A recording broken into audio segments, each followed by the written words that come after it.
유사일의 국토교통부 장관 교체가 이렇게 언론의 주목을 받은 적은 없었습니다. 경제부총리도 아닌데 국토부 장관 내정자의 과거 발언과 철학이 연일 기사화되는 것은 최소한 제가 기자 생활하는 30년간 한 번도 보지 못했던 일입니다. 잡히지 않는 부동산 가격에 절망한 국민들이 희망의 지푸라기라도 잡고 싶은 절박한 심정 때문일 겁니다. 부동산 시장 과연 어떤 변화가 올지 자세히 짚어보겠습니다. 고종환 한국자산관리원장 모셨습니다. 원장님 어서 오십시오. 반갑습니다. 네, 안녕하십니까. 뭐 국토부 장관이 경제부총리도 아닌데 정말 뭐 관심이 많아요. 네.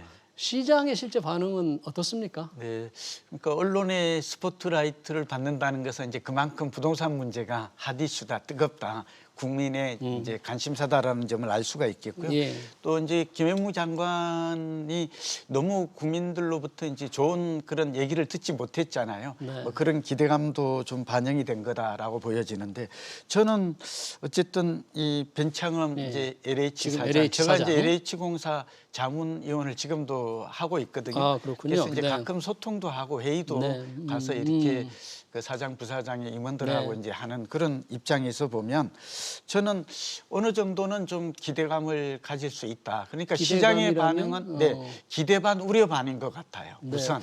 우려가 높은 거 아니에요? 네. 네. 그렇게 보는 것은 아마 좀 보수적이고 또 이분이 그동안 해왔던 여러 예. 가지 언행, 예. 그 행적 그런 논문 이런 것들을 보면 조금 김현미 전 국토부 장관과 무슨 차이가 있을까? 그러니까 규제와 세금을 기본적으로 중시하는 철학 아닌가? 이런 지적인데 네, 그러니까 그런 게 바뀔 수 있다? 이런 네, 거예요? 근본은 바뀌기 어려울 겁니다. 왜냐하면 국정 철학이라든지 정책의 예. 기조를 바꾸면 문재인 정부의 그동안의 정책이 실패했다, 잘못됐다라는 것을 이제 네. 자인한다, 인정하는 셈이 되죠. 예. 그래서 이 부분에 대한 답변은 저는 기대 반 우려 반인 데에 비해서 저 개인적인 생각은 이분하고 이제 소통도 하고 네. 좀 최근에 예. 굉장히 융통성이 되어서 네. 그러니까 공급 대책과 규제 개선에 어느 정도의 좀 변화는 있지 않을까 그렇게 아. 좀 조심스럽게 내다봅니다. 조금은 공급 정책에 이제 변화가 있을 것이다. 네, 좀 물꼬가 트이지 않을까 보입니다. 안 그러면 네. 뭐 장관을 교체할 이유가 없죠. 네. 네. 그러면 어떤 부분에 좀 변화가 있을까요? 예를 들자면 민간 위주의 재건축 재개발 규제 완화 기대할 수 있을까요? 네, 이 부분도 영 막히지는 않을 것 같아요. 아, 그런데 그래요? 이분의 기본적인 철학이 네. 이제 신념이라고 볼 수 있죠. 네. 이게 이제 공공 자가주택이잖아요. 공공 자가주택. 네. 그래서 이제 환매 조건부라든지 토지 임대부 과거에 2000년도 이때도 지금 나왔다가 네. 다시 또 그러니까 고 노무현 대통령 때죠. 네. 이 제도가 한때 좀 많이 그 정책화되었다가 네. 결국은 이제 실패했어요. 한번 분양을 했다가 실적은 있어요. 근데 시장의 그 호응이 좋질 못했어요.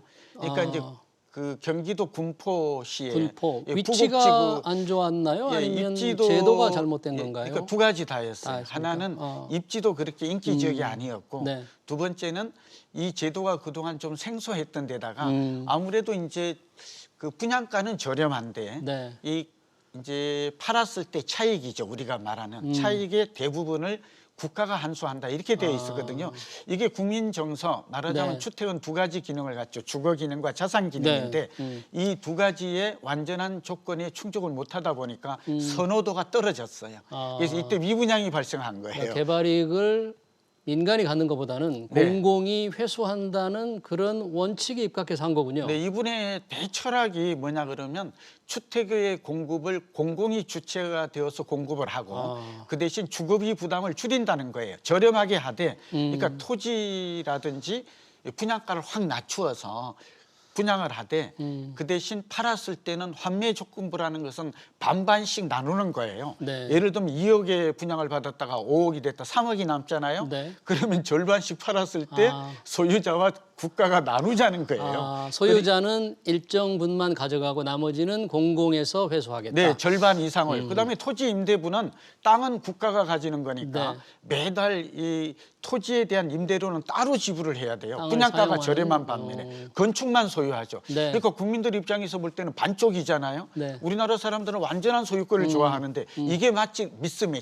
이거를 않았는데 다시 할 것 같아요. 이게. 다시 할 것 같아요? 예, 이게 국토부 이제 장관 상기 되면 신도시에서 하겠다고 지금 이제 상기 그런- 신도시 할 때. 예, 상기 신도시에 이걸 지금까지는 김현미 전 국토부 장관 때까지는 이걸 수용을 안 했어요. 근데 본인은 이걸 LH 사장할 때 계속 건의를 했다는 거예요. 아, 그래요? 네, 근데 일부 신문에도 지금 네. 인터뷰 기사로 뜨고 있는데 네. 이런 것들이 이제 선보이지 않을까. 어. 이제 이분이 오랫동안 주장했던 그러한 그 공급에 대한 철학이에요. 아직 3기 신도시에 이걸 하겠다고 지금 변창흠 내정자가 공식화하진 않았지만 원장님 보시기에는 그쪽이 할 것 같다. 그러면 예, 일부 신문에서 그런 아, 인터뷰를 그래요? 이미 했고요. 뭐 저도 그렇게 충분히 가시화될 것으로 보고 있습니다. 네, 그러면 굉장한 어떤 변화인데 그렇지만 민간이 공급하는 것은 적극적으로 활성화하는 것은 조금 조심스러울 것이다. 예, 그 민간이라는 게 두 가지인데요. 네. 하나는 좀 전에 이제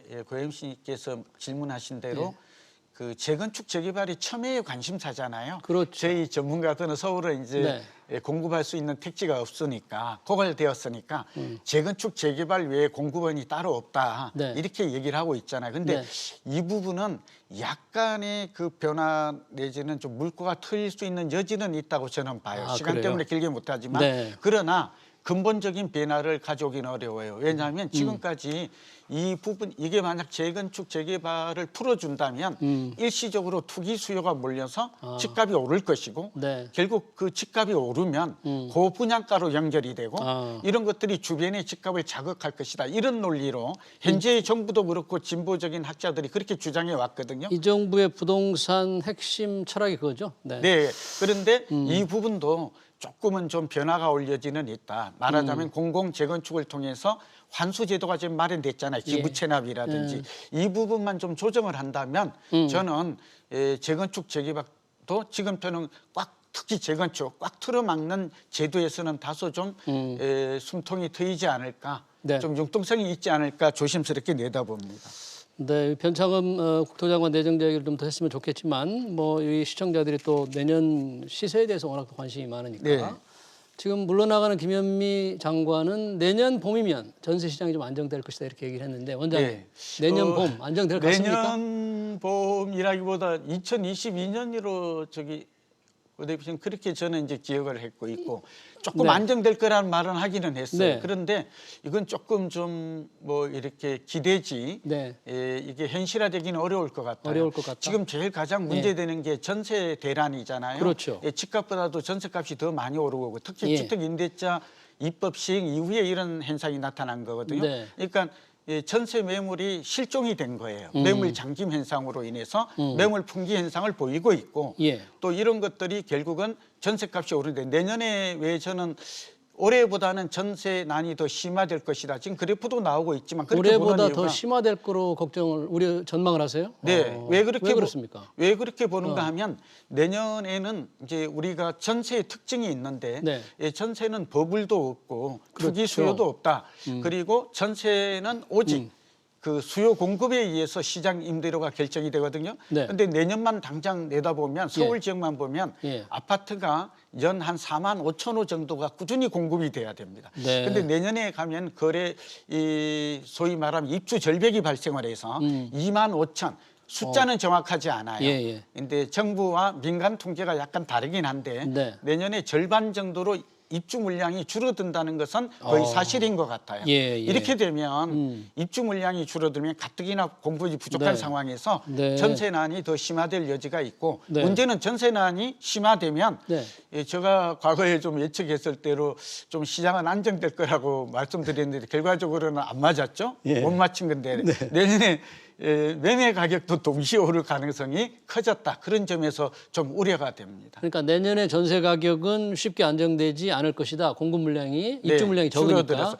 따라서 경기도도 그래요. 경기도도 그래요? 네. 따라서 매매 가격도 쉽게 안정되지 않을 것이다. 네, 전세가 내리지 않으면 매매 가격도 하락하기 어렵고요. 네. 더 좀 우려스러운 것은 내년뿐만 아니라 2022년도까지. 네. 그러니까 2023년 상기 신도시에 그때부터 이제 빠르면 입주가 일어날 거라고 하는데 예.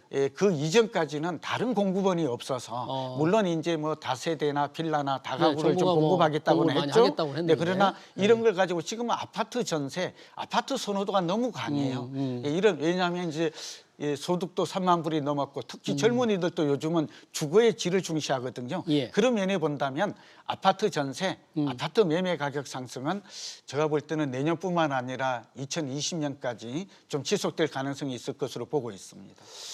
그러면 지금도 굉장히 아파트 값이 많이 올라서 뭔가 이게 고점을 향해서 가는 게 아니냐는 우려를 하는 사람도 있던데 원장님은 그렇게 생각 안 하세요? 저는 그렇게 보죠. 지금 제일 우려되는 게 좀 두 가지인데요. 네. 하나는 이제 이 부동산도 예. 지금 2014년부터 올랐기 때문에 6년째 오른 거거든요. 네. 내년까지 오르면 7년째 오르는데 네. 사실은 우리가 역사적으로 7년 이상을 오른 적은 없어요. 음. 물론 이제 그런 현상이 없었는데 역대급이 될 수 있죠. 예. 그리고 두 번째는 우리가 평균 곡성이라고 그러죠. 예. 그다음에 우리가 물가 상승률이나 경제 성장률보다도 이제 고영표님도 잘 아시잖아요. 또 편집국장님도 하셨으니까 이런 상황을 보면 이 과도하게 상승한 거예요. 그러니까 과도하게. 실물 경기보다도 과도한 상승은 버블이라고 그러거든요. 예. 그리고 이 버블이 자꾸 자라고 쌓이고 있어요. 쌓이고 그래서 있다. 저는 개인적으로 내년 정도까지 이렇게 계속 집값이 오르면 결국 거품이 쌓이게 되고 거품의 특징은 뭐죠? 네. 끝까지 갈 때까지 가면 결국 쌓이면 터지는 터집니다, 거거든요. 꺼지는 언젠가. 거거든요. 네. 이게 버블 붕괴라고 하는데 이런 네. 사태가 뭐 확률이 얼마일지 모르지만 내년까지 만약 오른다면 네. 그런 상황도 맞지 않을까. 그렇게 되면 부동산 가격만 꺼지는 게 아니라 금융으로 이런 전이가 되고 실물 경제 전체 시스템이 붕괴되는 그런 위험한 상황이 올 수 있다는 점에서 다주택자분들은 요즘 어쨌든 많이 웃잖아요. 많이 웃고 하니까 재산이 늘어나잖아요. 세금이 늘어나기도 하지만 세금 때문에 웃지 못할 것 같은데. 뭐 그럴 수도 있지만 그러나 마냥 웃을 수만도 없는 그런 내년에는 거품이 많아짐으로 인해서 투자의 위험도도 높아지고 있다. 네. 이런 점은 우리가 주의 깊게 생각하고 판단해야 될 거라고 봅니다. 어찌 보면 내년도 안정되지 않고 가격이 오르지만 거품, 정점을 향해서 가고 있다. 뭐 이렇게 정리를 해도 되겠습니까? 네. 그리고 부동산 사이클 측면에서 보면 예. 사실은 지금 제3파동이 나타나고 있는데 제3파동은 뭡니까? 네. 우리나라 같은 경우에는 부동산 경기가 10년에서 한 12년을 해서 예. 한 집값이 5, 6년, 6, 7년 오르면 예. 한 5, 6년, 한 12년 길게 보면 짧게 보면 10년으로 상승 국면과 하락 국면 이 두 가지가 계속 나타나요. 예. 그런 면에서 본다면 예. 아까 거품론과 함께 예. 이 사이클 측면에서는 정말 장기 상승에 따른 다음에 지금은 내년 정도가 되면 봄이 되면 저는 고점이고 부동산 경기도 전환기 내년에. 말하자면 변곡점을 맞을 수도 있다. 네. 그리고 만약에 일시에 금리가 오르거나 또 경제 위기 조짐이 나타난다면 네. 너도 나도 팔자고 할 텐데 네. 그랬을 때 아까 말한 그런 버블 사태도 우리는 좀 염두에 둬야 된다고 생각합니다. 네. 그러면 지금 집을 사지 못한 분들 이제 사고 싶어 하는데 빨리 지금이라도 사야 됩니까? 아니면 원장님 말씀대로 거품을 향해서 가니까 조금 지금 힘들지만 계속 또 좀 기다려야 합니까? 네, 지금은 좀 인내심이 필요할 것 같아요. 두 가지인데요. 예. 아까 제가 말 속에 이 비밀이 있는데 예. 이제 고점이 다가오고 있다라는 점, 예. 또 부동산 경기도 사이클이다. 이건 분명한 사실이거든요. 네. 그러니까 상승하면 영원히 오를 것 같지만 그렇지 않다라는 걸 우리가 역사나 이론적으로 알 수가 있다라는 것이죠. 네. 그래서 지금까지 집을 사지 못한 분은 한마디로 이미 늦은 거예요. 그리고 집을 이미 늦었어요? 네, 지금 집을 산다면 예. 추격 매수 내지는 상투 투자가 될 가능성은 많아요. 그러니까 이걸 좀 아셨으면 지금이라도 좋겠고. 사야 되지 않을까요? 네, 아니면 그런데 늦었습니까? 근데 좀 아쉬운 거는 아까 말했죠. 정책이 공급 대책으로 전환이 되거나 뭔가 좀 실효성 있는 대책이 나온다면 사실은 공급에 대한 확실한 신호만 변창흠 아까 내정자가 재건축 재개발이 됐던 우리가 기다리는 곳에 공급이 될 것이라는 신호만 나와도 시그널만 나와도 사실은 영끌하는 이런 것들도 많이 심리적으로 진정될 가능성이 있어요. 그렇게 되면 시장의 흐름이 근본적으로 대세의 흐름이 바뀔 수도 있다. 그리고 두 번째는 지금은 이제 아무래도 추격 매수했다가 내년에 좀 더 오르더라도 그 이후에 장기 하락기가 이어진다면 결코 이익은 아닌 거잖아요. 그래요. 그러니까 상기 신도시라든지 정부가 토지 임대부나 판매 조건부 뭐 이렇게 공공 자가주택이 공급이 될 때 이런 것들을 청약 통장을 이용해서 네. 공략하는 방법이 가장 지금은 좀 효과적이지 않을까 이렇게 네. 내다보고 있습니다. 네, 원장님. 전체적으로 이제 시장 동향은 그렇고 원장님께서 왜 빅데이터를 기반으로 부동산 예측 솔루션 살집 팔집을 만드셨잖아요. 네. 그 솔루션 기반으로 본다면 살집 네. 지금 뭐 사서는 좀 안 된다고 말씀을 하셨는데 살집은 어떻게 어떤 기준으로 어떤 지역을 선정할 수 있습니까? 고행커님께서 네. 기회를 주셔서 그런데요. 우선 살집 팔집은 우리가 이제 살기도 좋고 사기도 좋은 집이 네. 우리가 그토록 찾는 똘똘한 한 채고 네. 소위 저는 슈퍼 부동산 슈퍼 아파트라고 보고 있고요. 네. 이 특징이 뭐냐면 오를 때는 좀 많이 오르지만 두 가지입니다. 주거 가치. 그러니까 주거 환경이나 살기가 좋아야 됩니다. 이게 1번이고요. 예. 두 번째 자산 기능을 갖기 때문에 이왕이면 또 자산 가치도 오르는 게 이게 좀 금상첨화겠죠. 네. 그런 아파트를 전체 아파트를 구별을 한 거예요. 그래서 저희가 무료거든요, 사이트가. 네. 그래서 이제 뭐 네이버나 다음에 치면 네. 나오는데 이걸 보면 그러니까 살집이라는 얘기는 슈퍼 부동산 슈퍼 아파트를 구분을 해놨어요. 예. 이왕이면 이런 주택을 산다면 부동산 경기가 꺾이더라도 덜 하락할 것이다.